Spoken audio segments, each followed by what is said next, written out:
It happened last year when Tom was 27. He had just gotten out of a long, dry spell. No relationships, no dates, no touch. One night, after work, he found himself sitting alone at a cheap ramen place, scrolling through Reddit posts about dating, wondering if he was the only one who felt completely out of sync with the modern world. That's when he saw a comment about companion experiences. Not just hookups or call girls, but something softer. Real human company. Out of curiosity, Tom searched around and stumbled on a local site in his city. Not sketchy, surprisingly professional, offering emotional companionship for a flat rate. $100 for a full evening. One profile caught his attention. Emily, 25, down to earth, listens well. No pressure, no judgment, no flashy pics. Just a calm-looking girl with shoulder-length hair and soft eyes. Tom hesitated. He wasn't looking for sex. Not exactly. He just wanted to feel something. Connection. To be seen. So he booked her. It was a Friday night. She met him in the lobby of a modest hotel downtown.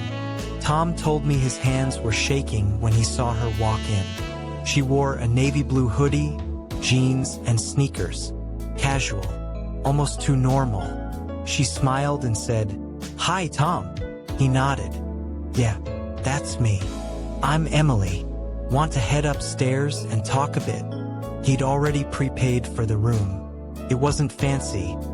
Queen bed, small lamp, a window that looked out onto the quiet side street. When they walked in, Tom offered her water from the mini fridge.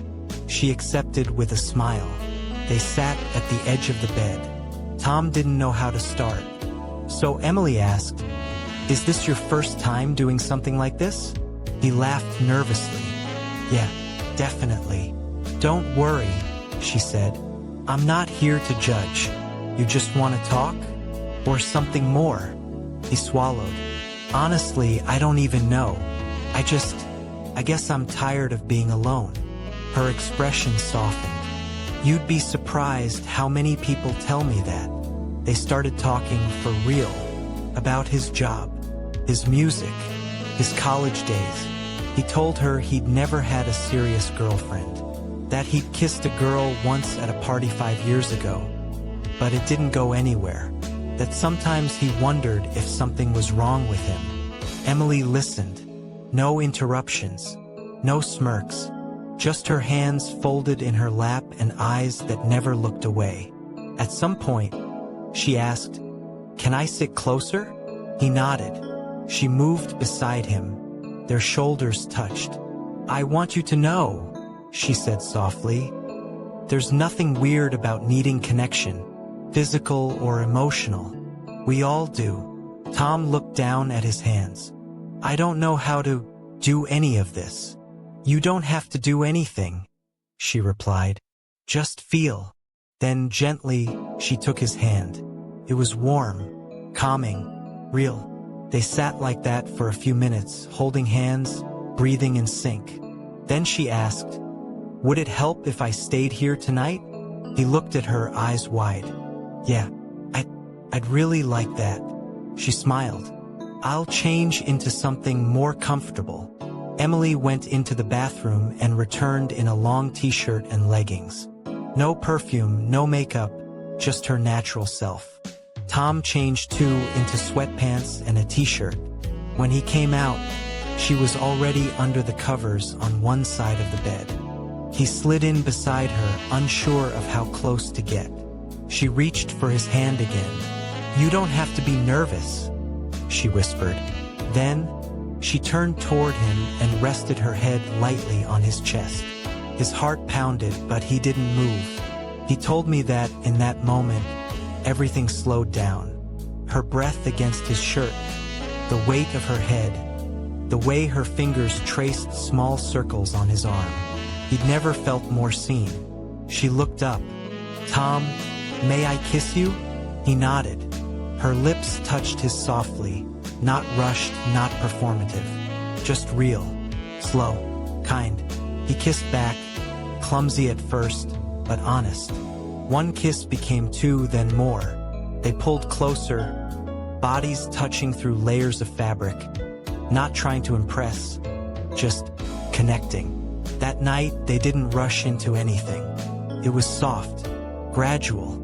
She guided him, always asking if he was okay, always pausing to check in. They didn't do everything, but they shared the bed, the warmth, the experience. For Tom, it was his first time being close to someone without overthinking everything. They fell asleep tangled together, the bedside lamp still glowing dimly. Tom said he woke up around 4 a.m. and watched her sleep for a few minutes. She looked peaceful, like someone who didn't just offer a service, but gave a piece of herself to make someone else feel whole. He hadn't expected that.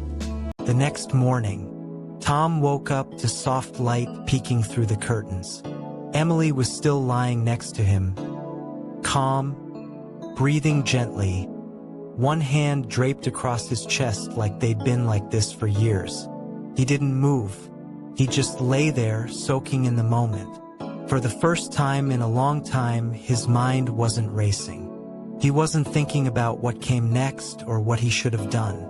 He was just present. Eventually, she opened her eyes. "Morning," she said in a raspy voice. "Morning," he whispered back. They lay there quietly for a few more minutes. No pressure, no rush. And then, slowly, she slid closer, her fingers brushing his cheek. "How do you feel?" she asked.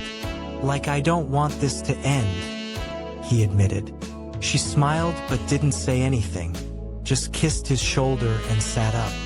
"I'll make some coffee," she said, heading toward the small table with the electric kettle. Tom watched her move, not in a romanticized way, but with gratitude. For her kindness, her calm.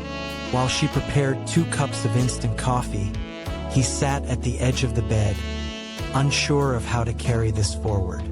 Emily handed him a cup. "Still with me?" "Very much," he replied. They sipped their drinks and talked. Not about anything heavy, just life, the little things. She told him she used to paint, that her favorite city was Barcelona, that she once adopted a cat but had to give it away when she moved apartments. Tom told her about his guitar, how he never played it in front of anyone, how he used to dream about playing in a band, but that dream kind of faded. "Dreams change," she said, "but some part of them always stays." They cleaned up, folded the bedsheets together and freshened up. Then, without saying it out loud, they both knew they wanted more time. They went for breakfast, a tiny cafe a few blocks from the hotel. Toast, eggs, coffee again. Normal stuff, but it felt different because she was still with him. He asked, "Would you be okay spending the rest of today together too?" Emily looked at him for a second, thinking, then nodded. "Let's do it." He sent another $100 through the app. They spent the day walking around the city. It wasn't anything extravagant. Just 2 people strolling through bookstores, window shopping, laughing at street performers.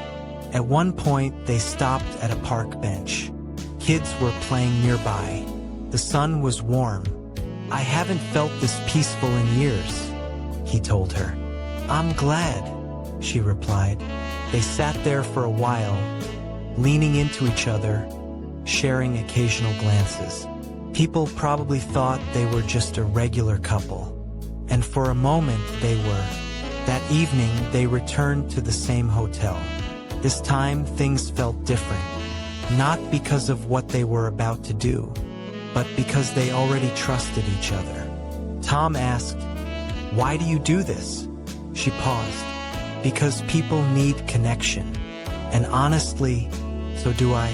Not always, but sometimes I meet someone like you. Someone who reminds me I'm still human." He took her hand. "Thank you for making me feel normal." "You are normal, Tom." You just needed someone to remind you. They kissed again.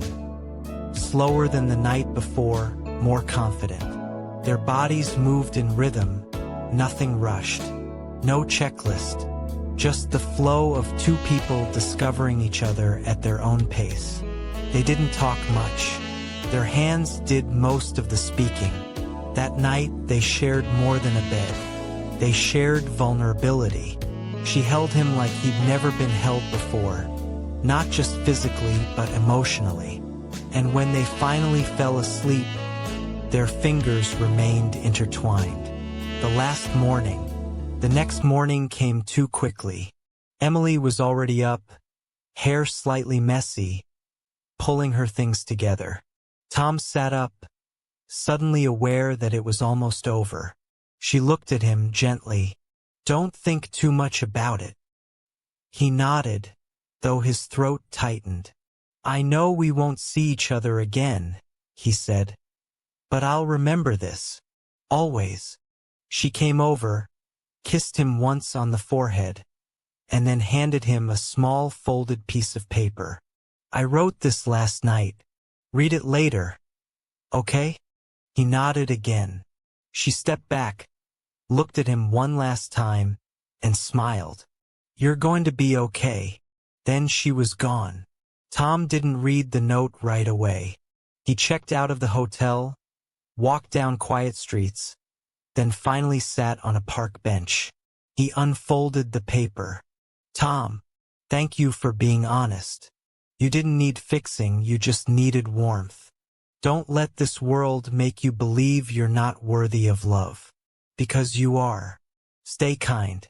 Stay real. Emily." He sat there for a long time. Then he went home. He picked up his guitar that night and played. Not for anyone else, just for himself.